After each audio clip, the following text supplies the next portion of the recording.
तो चलिए आज class 12 chapter first part 2 solid state देखेंगे। कल हमने पढ़ा था सॉलिड स्टेट में प्रारंभिक चीजें, हमने स्टार्टिंग बेस पढ़ा हुआ था, स्टार्टिंग चीजें हमने पढ़ी हुई थी और हमने देखा था कि उसमें क्या क्या चीजें थी। जो कल लास्ट टॉपिक हमने पढ़ा था solid types of solid according to the structure. आज हम पढ़ेंगे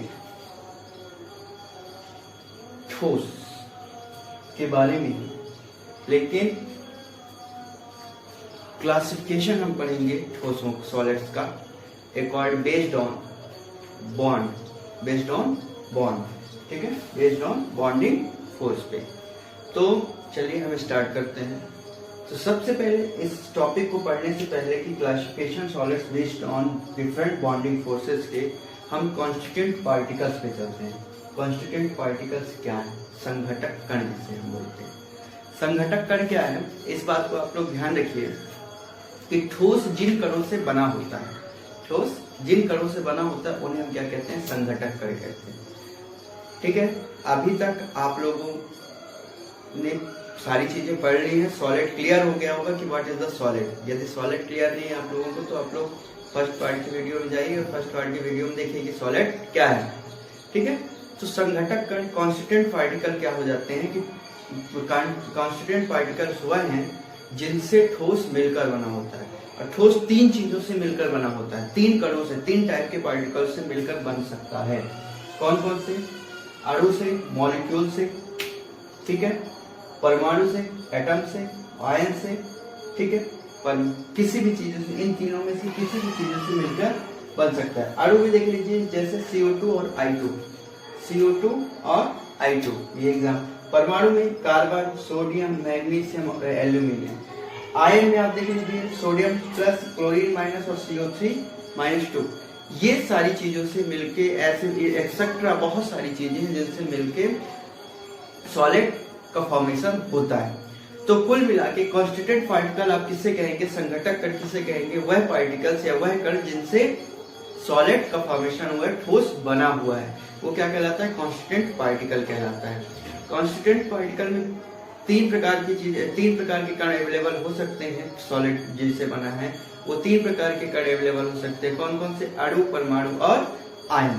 ठीक है, ये चीज क्लियर। इसके बाद आते हैं हम classification of solids based on different bonding force, यानी ठोसों का वर्गीकरण बंधों के आधार पर। ठोसों का वर्गीकरण किसके आधार पर करेंगे? बंधों के आधार पर। तो बॉन्डिंग फोर्स के आधार पर सॉलिड 4 टाइप्स के होते हैं। कितने टाइप्स के होते हैं? 4 प्रकार के सॉलिड्स होते हैं। मॉलिक्यूलर सॉलिड्स जिनको हम आणविक ठोस कहते हैं। क्या कहते हैं? आणविक सॉलिड्स कहते हैं। आयनिक सॉलिड्स जिन्हें हम आयनिक सॉलिड ठोस कहते हैं। कोवैलेंट सॉलिड यानी सहसंयोजक ठोस, और मेटालिक सॉलिड्स यानी धात्विक ठोस। बंधों के आधार पर 4 प्रकार के सॉलिड्स होते हैं। 4 types of solid according to the based on bonding force, which molecular solids, ionic solids, covalent solids and metallic solids। अब इन चीजों के बारे में हम थोड़ा सा पढ़ते हैं कि ये क्या है। तो सबसे पहली चीज है मॉलिक्यूलर सॉलिड। मॉलिक्यूलर सॉलिड्स को हम देखते हैं, ठीक है, जिसे हम आणविक ठोस कहते हैं। मॉलिक्यूलर सॉलिड में जो कॉन्स्टिट्यूएंट पार्टिकल होते हैं या संघटक कण होते हैं वो क्या होते हैं? अणु, यानी एक ऐसा ठोस जो अणुओं से मिलकर बना होगा। किससे बनकर बना होगा? अणुओं से।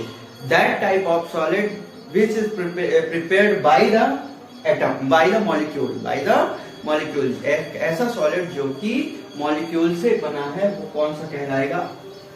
आणविक ठोस कहलाएगा। कौन सा ठोस कहलाएगा? आणविक ठोस या मॉलिक्यूलर सॉलिड कहलाएगा। ये जो इसके अणु होते हैं, ठीक है ना, कोई भी ठोस, कोई भी मैटर सॉलिड कैसे बनेगा? आप जानते हैं कोई मैटर सॉलिड तब बनता है जब उसके जो पार्टिकल्स हैं वो फोर्स ऑफ अट्रैक्शन से, फोर्स ऑफ अट्रैक्शन जो होता है वो एक दूसरे के मध्य लगा हो। जितनी ज्यादा फोर्स ऑफ अट्रैक्शन होगा उतना ज्यादा वो मैटर सॉलिड स्टेट में होगा। क्या होगा? सॉलिड स्टेट में होगा। तो इसमें लगने वाला जो फोर्स ऑफ अट्रैक्शन होता है वो दुर्बल वैन डर वाल्स बल होता है। क्या होता है? दुर्बल वैन डर वाल्स बल, ठीक है ना, दुर्बल वैन डर वाल्स फोर्स, ये वाला फोर्स लगता है। इस फोर्स से इस सॉलिड के मॉलिक्यूल जो होते हैं वो क्या होते हैं, बंधे हुए होते हैं। क्या होते हैं, एक दूसरे से बंधे हुए होते हैं और एक शेप प्रोवाइड कराते हैं हमको, एक शेप मिलता है हमको। एग्जांपल देख लीजिए आप, CO2 सॉलिड आयोडीन, CO2 ठोस आयोड सॉलिड कार्बन डाइऑक्साइड और सॉलिड आयोडीन। तो आणविक ठोस क्लियर हुआ कि आणविक ठोस के जो कॉन्स्टिट्यूएंट पार्टिकल है वो क्या है, मॉलिक्यूल है। और ये किस फोर्स से अट्रैक्ट होते हैं एक दूसरे से, दुर्बल वान डेर वाल्स फोर्स से, ठीक है ना। तो क्लियर हुआ ना आणविक ठोस क्या है। इसके बाद आप आइए आयनिक ठोस की बात करते हैं। आयनिक सॉलिड्स के जो कॉन्स्टिट्यूएंट पार्टिकल हैं वो क्या है, आयंस होते हैं। क्या होते हैं, आयंस होते हैं। क्या होंगे, आयन होंगे। और इस दो टाइप के आयन होते हैं, आपको पता है 2 टाइप्स ऑफ आयन, धन आयन एंड ऋण ion, positive charge and negative charge. Here are 2 types of ion, negative charge and positive charge। ये जो धनायन होते हैं उनके मध्य प्रबल स्थित विद्युत आकर्षण बल यानी इलेक्ट्रिसिटी होती है इनके मध्य बीच में। क्या होती है, इलेक्ट्रिसिटी। ये प्रबल स्थिर विद्युत आकर्षण बल के थ्रू धनायन और ऋणायन क्या होते हैं, इसमें जुड़े होते हैं। तो आयनिक ठोस किसे हम कहेंगे, आयनिक ठोस किसे कह सकते हैं, ऐसा सॉलिड्स जिसका फॉर्मेशन आयन के थ्रू हुआ है। किसके थ्रू हुआ है, आयन के। और ion 2 types of ion are here, they are positive charge and negative charge. और इनके जो मध्य में प्रबल स्थिर विद्युत आकर्षण फोर्स होता है, ठीक है ना। इस बात को आप क्लियर रखेंगे, ध्यान में रखेंगे। एग्जाम्पल देख लीजिए NaCl, इसमें 2 टाइप्स क्या है, sodium plus chlorine minus ion है। KCl, इसमें potassium plus chlorine minus ion है। CuSO4, इसमें copper plus sulphate minus ion है। और NaNH3 में सोडियम प्लस और NO3 माइनस आयन है। तो ये 2 टाइप्स ऑफ सॉलिड्स हैं according to the bonding forces. इसके बाद 2 और सॉलिड्स है जिनको हम आगे चलते हैं, लेकिन उसके पहले मैं आपको एक चीज बता दूं, हमारे बैचेस के टाइम में चेंजिंग है। टाइम में क्या चेंजेस है कि जो 11th का बैच है, क्लास 11th का जो बैच है वो अब 3 PM to 4:15 PM रहेगा। और जो 12th का बैच है वो बैच कब से रहेगा, 4:30 PM to 5:15 PM। इस बात को आप लोग ध्यान रखेंगे। और फिर जो 10th मैथ्स का बैच है, 10th मैथ्स का बैच है वो 5:30 PM to 6:15 PM रहेगा। इस बात को आप लोग ध्यान रखेंगे, ठीक है। तो चलिए अब आगे चलते हैं, सहसंयोजक ठोस या कोवैलेंट सॉलिड। तो सहसंयोजी ठोस के बारे में पढ़ते हैं, ठीक है। तीसरे जो सॉलिड है कोवैलेंट सॉलिड, तीसरा सॉलिड क्या था, कोवैलेंट सॉलिड, उसके बारे में हम पढ़ते हैं। इसका जो संघटक कण होता है वो एटम होता है। कॉन्स्टिट्यूएंट पार्टिकल जो होता है उसका क्या होगा, एटम होगा। और जो इसमें फोर्स लगता है वो प्रबल सहसंयोजी बंध यानी स्ट्रॉन्ग कोवैलेंट फोर्स लगता है। इसमें कौन सा फोर्स लगेगा, स्ट्रॉन्ग कोवैलेंट फोर्स। यानी स्ट्रॉन्ग कोवैलेंट फोर्स के थ्रू एटम जो होते हैं इसमें क्या होते हैं, बंधे हुए होते हैं एक दूसरे से, ठीक है। जैसे आप एग्जांपल ले लीजिए डायमंड। डायमंड में एक कार्बन परमाणु 4 कार्बन परमाणु से क्या होता है, घिरा हुआ होता है, ठीक है। लेकिन ये इसके लिए ये बस अकेला नहीं है, ये भी फिर 4 के साथ घिरे होंगे, ये भी फिर 4 के साथ घिरे होंगे, ये भी फिर 4 के साथ होंगे, ऐसे ही। और फिर नीचे 4 के साथ होंगे, ऊपर भी 4 के साथ होंगे। तो ये सब कार्बन परमाणु सहसंयोजी बंध द्वारा एक दूसरे से क्या है, जुड़े हुए हैं। तो सहसंयोजी ठोस कोवैलेंट सॉलिड में आप क्या बोलेंगे कि इसके लिए जो संघटक कण होता है वो क्या होता है, एटम होता है। इसका संघटक कण क्या है, एटम है। और इसमें स्ट्रॉन्ग कोवैलेंट बॉन्ड पाया जाता है जिससे प्रत्येक एटम क्या होता है, ऐड होता है, क्या होता है, जुड़ा हुआ होता है। एग्जाम्पल डायमंड ले लीजिए आप, एग्जाम्पल ग्रेफाइट ले लीजिए आप, सिलिका, इसको रेत भी कहते हैं, सिलिका को रेत कहते हैं। ये क्या है, सिलिका, SiO2। ये फार्मूला SiO2 लिखा हुआ, ध्यान रखेंगे, SiO2, ठीक है। तो सहसंयोजी ठोस आपको क्लियर हुआ कि इसमें संघटक कण क्या है, परमाणु है। और ये प्रबल सहसंयोजी बंध द्वारा बंधा होता है। इसमें एग्जाम्पल मैंने दिया आपको, सिलिका, ग्रेफाइट और डायमंड। इसके बाद आइए 4th नंबर का सॉलिड जो धात्विक ठोस। कौन सा ठोस है, मेटेलिक ठोस। इसमें जो संघटक कण होते हैं धातु के धनायन कर्नेल। कर्नेल क्या है, जैसे सोडियम का एग्जांपल आप लीजिए, सोडियम धातु है, सोडियम जब इलेक्ट्रॉन त्यागती है तो Na+ में चेंज हो जाती है, जो प्लस Na+ है वो कर्नेल है। तो सोडियम के पास अपने क्या होते हैं, कर्नेल होते हैं। क्या होते हैं, कर्नेल होते हैं। तो इसमें जो लघु होता है, क्या कहते हैं, संघटक कॉन्स्टिट्यूएंट पार्टिकल है, वो क्या है, धातु के कर्नेल है। ठीक है, और इसमें जो कर्नेल और इलेक्ट्रॉन के मध्य लगने वाला प्रबल धातु स्ट्रॉन्ग मेटेलिक फोर्स, वो क्या होता है, इसमें यही फोर्स लगता है। कौन सा फोर्स लगता है, स्ट्रॉन्ग मेटेलिक फोर्स। कर्नेल और इलेक्ट्रॉन के मध्य, देखिए विद इलेक्ट्रिसिटी है, जैसे धातु में जैसे ही आप इलेक्ट्रिसिटी इंटर करते हैं, जैसे ही करंट आता है तो वो जितने कर्नेल यहाँ से लेता है उतने इलेक्ट्रॉन छोड़ देता है। इलेक्ट्रिसिटी में यही, धातु का सबसे बड़ा गुण यही है, जितने यहाँ से लेगा उतने इलेक्ट्रॉन छोड़ देगा। तो कर्नेल बनने से लेके इलेक्ट्रॉन छोड़ने के मध्य का जो फोर्स है वो क्या फोर्स कहलाता है, प्रबल धात्विक बंध कहलाता है, स्ट्रॉन्ग मेटेलिक फोर्स कहलाता है। और इसी फोर्स से कर्नेल और इलेक्ट्रॉन एक दूसरे से क्या होते हैं, बंधे हुए होते हैं। तो जो धात्विक ठोस है उसमें संघटक कण क्या है, धातु के धनायन कर्नेल। ठीक है, इसके कर्नेल और इलेक्ट्रॉन किस फोर्स से बंधे होते हैं, स्ट्रॉन्ग मेटेलिक फोर्स से बंधे होते हैं। एग्जाम्पल देख लीजिए, सोडियम धातु, पोटेशियम धातु, एल्यूमिनियम धातु, जो भी मेटल है वो सारे मेटल्स आपको क्या होंगे, इसमें दिखाई देंगे। ठीक है, तो मेरे हिसाब से आपको classification of based on bonding force के अकॉर्डिंग आपको 4 टाइप के सॉलिड्स, आपने 4 टाइप सॉलिड्स को आपने स्टडी किया। पहला सॉलिड्स क्या था, आणविक ठोस, मॉलिक्यूलर सॉलिड। सेकेंड था आपका आयनिक सॉलिड, थर्ड आपका कोवेलेंट सॉलिड, और फोर्थ आपका मेटेलिक सॉलिड। ये चारों आपने सॉलिड्स को पढ़ा, और चारों सॉलिड्स को पढ़ने के बाद मेरे हिसाब से आपको सारी चीजें समझ में आ गई होंगी। और किसी को कोई इशू, कोई प्रॉब्लम नहीं ना? तो अब अगला टॉपिक चलते हैं। इसके बाद आपके बुक में इन चारों सॉलिड्स के बीच में डिफरेंसेस हैं, उन डिफरेंसेस को आप देख लेंगे। थ्योरेटिकल क्वेश्चन है, उनको आप सारी चीजों को आप अच्छे से सारे डिफरेंसेस को पढ़ लेंगे।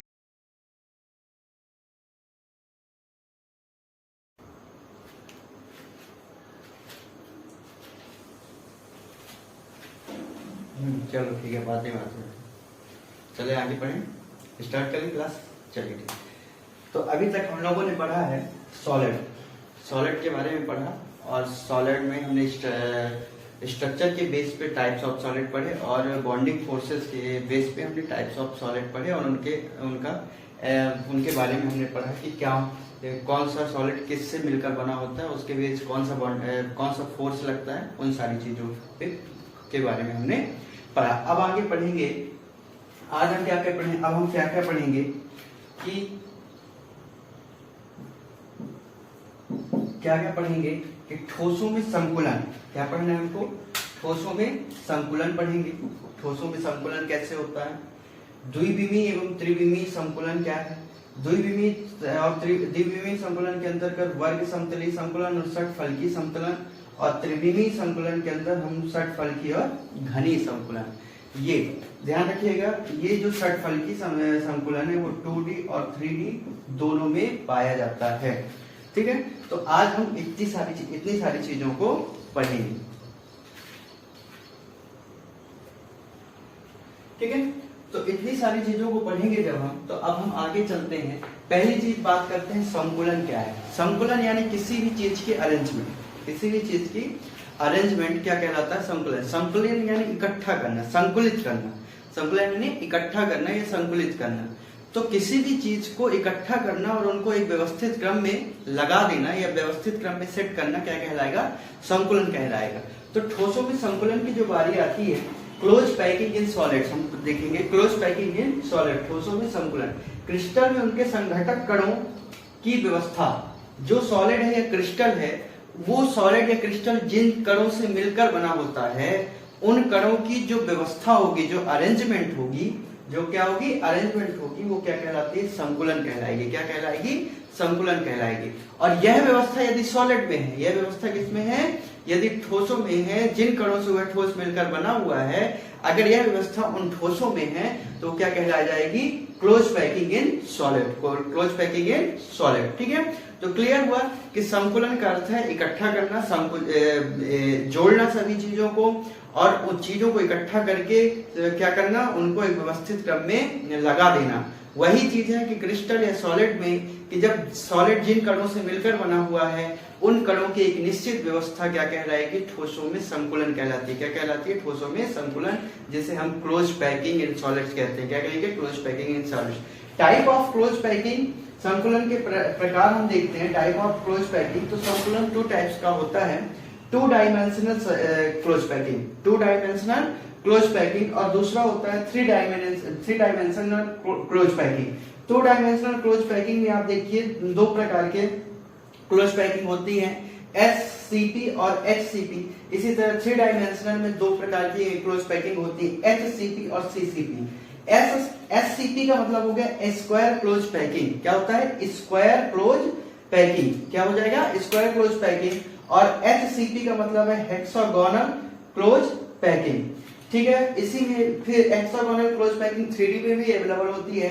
तो SCP का मतलब हेक्सागोनल क्लोज पैकिंग और CCP का मतलब क्यूबिक क्लोज पैकिंग। हिंदी में यदि देखें तो स्क्वायर क्लोज पैकिंग को वर्ग बंद संकुलन कहते हैं, हेक्सागोनल को षटफलकी संकुलन बंद संकुलन, फिर और क्यूबिक क्लोज पैकिंग को हम घनी संकुलन कहते हैं। तो मेरे हिसाब से ये सारी चीजें क्लियर हुई कि क्लोज पैकिंग है क्या, कि क्रिस्टल में उपस्थित कणों की व्यवस्थित संगठक कणों की व्यवस्था, क्रिस्टल में उपस्थित संगठक कणों की जो व्यवस्था होती है वो क्या कहलाती है?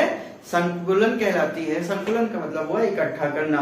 तो ठोस में कोई भी ठोस है, वह ठोस जिन कणों से मिलकर बना हुआ है उन कणों की व्यवस्थित संरचना या व्यवस्थित संकुलन व्यवस्था, उन कणों की व्यवस्था क्या कहलाएगी? संकुलन कहलाएगी। और चूंकि ये ठोस में, इसलिए ये ठोसों में संकुलन हो जाएगा। 2 टाइप के संकुलन हमने ठोसों में पढ़ा, द्विविमीय संकुलन और त्रिविमीय संकुलन। 2 डायमेंशनल और 3 डायमेंशनल। 2 डायमेंशनल में square close packing, hexagonal close packing, और 3 डायमेंशनल में भी हेक्सागोनल क्लोज पैकिंग और क्यूबिक क्लोज पैकिंग को हमने पढ़ा। अब आगे चलते हैं, इनको 1 बाय 1 समझते हैं कि क्या कैसे है। ठीक है, चलिए।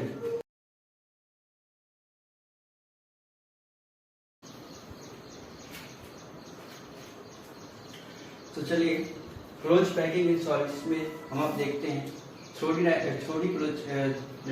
छोटी क्लोज पैकिंग की स्क्वायर क्लोज पैकिंग के बारे में चर्चा करते हैं। ठीक है, 2 डायमेंशनल क्लोज पैकिंग की फर्स्ट जो टाइप था square close packing. Square close packing के बारे में हम चर्चा करें। देखिए, स्क्वायर क्लोज पैकिंग क्या कहता है कि जो स्क्वायर क्लोज पैकिंग है उसके अनुसार, ध्यान से देखिएगा। अच्छा, 2 डायमेंशनल और 3 डायमेंशनल क्या है? यदि x और y अक्ष है तो ये क्या है? 2 डायमेंशनल है। कैसा है? 2 डायमेंशनल है।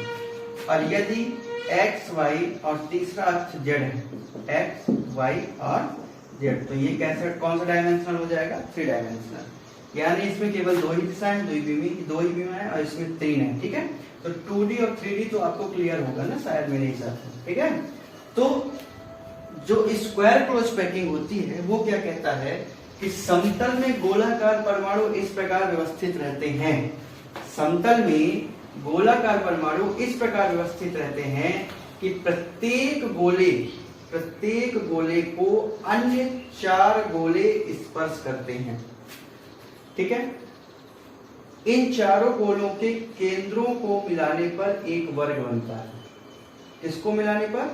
केंद्रों को मिलाने पर। तो इस प्रकार के संकुलन को वर्ग बंद संकुलन कहते हैं। ठीक है ना, इस बात को ध्यान रखिए। क्या बोल रहा है? समतल में गोलाकार परमाणु है, इसमें समतल है, इसमें गोलाकार परमाणु है। ये आपके ठीक, आप लोग अन्य किसी माध्यमों से गोला बनाएंगे तो आपका बराबर आएगा। मैं चूंकि हाथ से बना रहा हूं इसलिए छोटा बड़ा आ रहा है।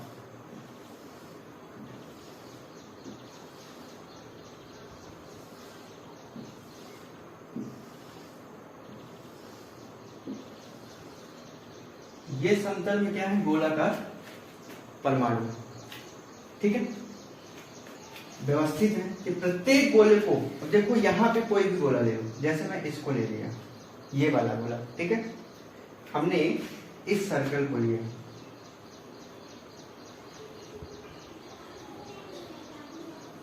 ये वाला गोला है, इस गोले को अन्य 4 गोले स्पर्श कर रहे हैं क्या?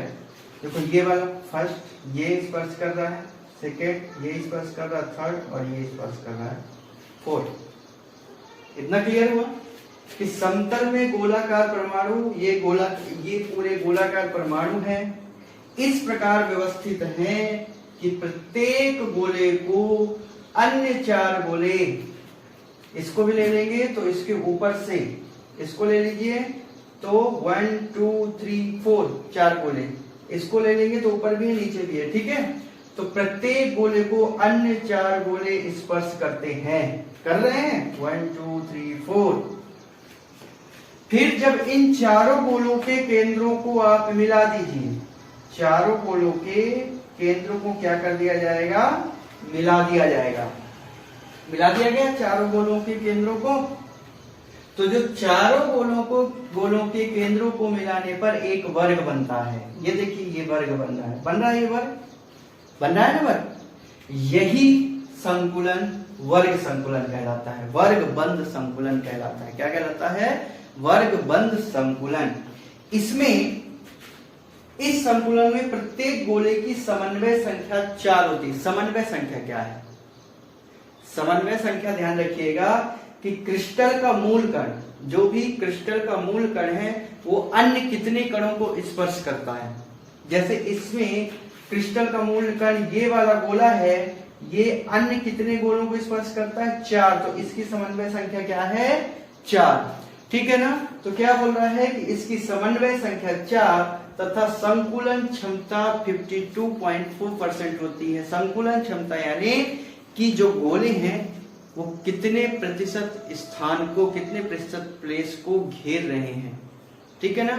तो गोले जितने प्रतिशत स्थान को घेरते हैं वही स्थान क्या कहलाता है? उनका संकुलन क्षमता कहलाती है। तो द्विविमीय क्लोज पैकिंग के, स्क्वायर क्लोज पैकिंग की कितनी संकुलन क्षमता होती है? 52.4%, ठीक है। क्लियर? तो क्लियर होना कि स्क्वायर क्लोज पैकिंग क्या है कि समतल में गोलाकार परमाणु, ये समतल है, ये आपका क्या है? समतल है। ये क्या है? गोलाकार परमाणु।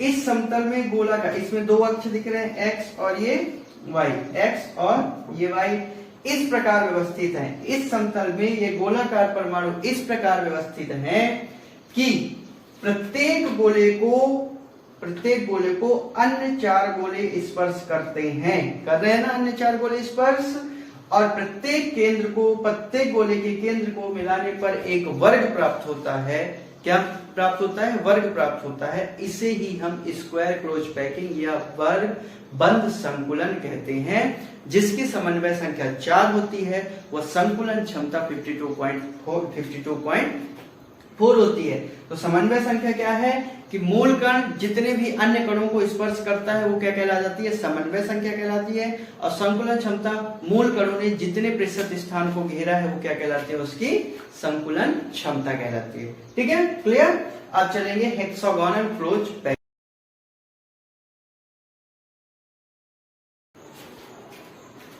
चलिए हेक्सागोनल क्लोज पैकिंग पे चलते हैं। षटकोणी बंद संकुलन क्या है? षटकोणी बंद संकुलन, hexagonal close packing. Hexagonal close packing में आप देख रहे होंगे कि बोल रहा है समतल में गोलाकार परमाणु इस प्रकार से व्यवस्थित रहते हैं कि प्रत्येक गोले को अन्य 6 गोले स्पर्श करते हैं। स्क्वायर में क्या कर रहे थे? प्रत्येक गोले को 4 गोले स्पर्श कर रहे थे। हेक्सागोनल में क्या करेंगे? प्रत्येक गोले को 6 गोले स्पर्श करेंगे, ठीक है। 6 गोलों के केंद्रों को मिलाने पर षटकोण बनता है, और फिर उन 6 जो गोले आपस में स्पर्श कर रहे हैं उन केंद्रों को मिला दीजिए तो क्या बन जाएगा? एक षटकोण बनेगा, जिसे षटकोणीय बंध संकुलन कहते हैं। इस संकुलन में प्रत्येक गोले की समन्वय संख्या 6 होती है, क्योंकि प्रत्येक गोला 6 गोलों अन्य गोलों को स्पर्श करेगा, तो उसकी समन्वय संख्या क्या होगी? 6। और संकुलन क्षमता 60.4% होती है, यानी 60% परमाणु या गोले क्या करते हैं? स्थान को घेर कर रखते हैं। तो आइए इसके थ्रू समझते हैं। क्या बोल रहा है कि एक कोई गोला है, ये गोला है हमारा, ठीक है, ये वाला, हम इसको मान लेते हैं ये हमारा एक गोला है। आप लोग इंस्ट्रूमेंट की हेल्प से सर्कल बनाइएगा। मैं हाथ से बना रहा हूँ इसलिए टेढ़े आ रहे हैं, लेकिन आप लोग इंस्ट्रूमेंट की हेल्प से सर्कल बनाएंगे। ये जो गोला है, इस गोले को अन्य 6 गोले, जैसे ये स्पर्श कर रहा है 1 2 3 4 5 और 6, ये अन्य 6 गोले इस गोले को क्या कर रहे हैं, स्पर्श कर रहे हैं। जब आप इनको मिलाएंगे इनके केंद्रों को, तो ये षटकोण बनता है। क्या बनता है? षटकोण। 1 2 3 4 5 और ये 6। ये देखिए 1 2 3 4 5 और 6 षटकोण बना। ये षटकोण स्ट्रक्चर आपको दिख रहा होगा। यही जो पैकिंग होती है, जब षटकोण बनता है इस क्लोज पैकिंग में, तो इसी को हेक्सागोनल क्लोज पैकिंग कहते हैं।